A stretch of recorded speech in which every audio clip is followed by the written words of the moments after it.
مجھے آہو فغان نیم شب کا پھر پیام آیا، تھم اے رہرو کہ شاید پھر کوئی مشکل مقام آیا۔ ذرا تقدیر کی گہرائیوں میں ڈوب جا تو بھی، کہ اس جنگہ سے میں بن کے تیغ بے نیام آیا۔ یہ مصرع لکھ دیا کس شوخ نے محراب مسجد پر، یہ ناداں گر گئے سجدوں میں جب وقت قیام آیا۔ مطلب یہ ہے کہ جب زندگی میں کوئی مشکل مقام آ جائے تو مسلمان کو پریشان یا مضطرب یا مایوس نہیں ہونا چاہیے، بلکہ پچھلی رات کو اٹھ کر اللہ کی جانب نہایت خضوع اور خشوع کے ساتھ دعا کرنی چاہیے۔ بالفاظ دیگر زندگی میں دشواریاں آتی ہیں اس لیے کہ انسان اللہ کی طرف زیادہ رجوع کرے۔ تصوف کی اصطلاح میں سالک کو روحانی سفر میں کبھی کبھی ایسا محسوس ہوتا ہے کہ فیضان الہی کے نزول میں کچھ کمی ہو گئی ہے یا ترقی رک گئی ہے۔ اسے مشکل مقام کہتے ہیں۔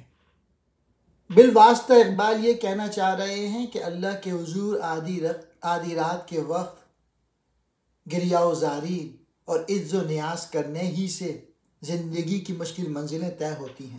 دوسرے شعر میں اقبال کہتے ہیں، اے ملت کے لوگوں، تقدیر کی گہرائیوں میں ڈوب جا، یعنی مرشد کی صحبت میں رہ کر اقبال کی پوئٹری پڑھ کر اپنی خودی کو مستحکم کر۔ اگر تو اس مارکے کو سر کر لے گا تو تیغ بے نیام بن جائے گا، یعنی تیرے اندر باطل کو شکست دینے کی طاقت پیدا ہو جائے گی، جو مومن کا مقصود حیات ہے۔ تقدیر کی گہرائیوں سے خودی کی چھپی ہوئی صلاحیتیں یا بلند ترین روحانی مقامات مراد ہیں۔ تو بھی تھوڑی دیر کے لیے تقدیر کی گہرائیوں میں ڈوب جا، میں لڑائی کا یہ میدان دیکھ چکا ہوں اور اسی سے ایسی تلوار بن کے آیا ہوں جو میاں کی روادار نہیں ہو سکتی اور ہمیشہ برہنہ رہتی ہے۔ کس شوخ نے مسجد کی محراب میں یہ مصرع لکھ دیا کہ جب قیام کا وقت آیا نادان مسلمان سجدوں میں گر گئے۔ قیام اور سجدہ دونوں نماز کی اصطلاحیں ہیں۔ مراد یہ ہے کہ مسلمانوں کے لیے جب اٹھنے اور میدان عمل میں ڈٹ جانے کا وقت آیا تو وہ اپنی بے عزمی، کمزوری اور ڈر جانے کی وجہ سے کچھ نہ کر سکے۔ جنگہ کہتے ہیں میدان جنگ، تیغ بے نیام ننگی تلوار، وقت قیام کھڑا ہونے کا وقت۔ چل اے میری غریبی کا تماشا دیکھنے والے، وہ محفل اٹھ گئی جس دم تو مجھ تک دور جام آیا۔ دیا اقبال نے ہندی مسلمانوں کو سوز اپنا، یہ ایک مرد تن آساں تھا، تن آسانوں کے کام آیا۔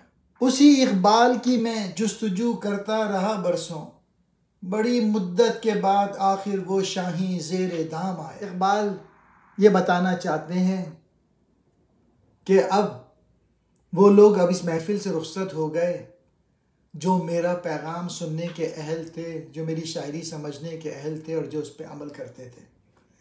آپ دیکھ لیں اقبال کی شاعری کتنے لوگ پڑھتے اور سنتے اور سمجھتے ہیں۔ اے میری غریبی اور بے کسی کا تماشا دیکھنے والے، کبھی یہ بھی سوچا کہ میری یہ حالت کیوں ہو گئی؟ یعنی وہ لوگ ہی نہ رہے جو میرا پیغام سننے کے اہل تھے۔ اقبال نے ہندوستان کے مسلمانوں کو اپنا سوز و گداز دے دیا۔ اقبال خود بھی ایک آرام طلب آدمی تھے اور آرام طلبوں کے کام آیا۔ یعنی میں اگر کوئی بڑا مجاہدانہ کارنامہ انجام نہیں دے سکا تو میرے مخاطب کون سے مجاہد تھے؟ وہ بھی تن آساں تھے اور انہیں پیغام پہنچانے والا بھی تن آساں آدمی مل گیا۔ کہتے ہیں میرے اندر سوز و گداز کا رنگ یعنی محبت اسلام کا یہ جذبہ برسوں کے مطالعے قرآن و حدیث اور مدتوں کے غور و فکر کے بعد پیدا ہوا۔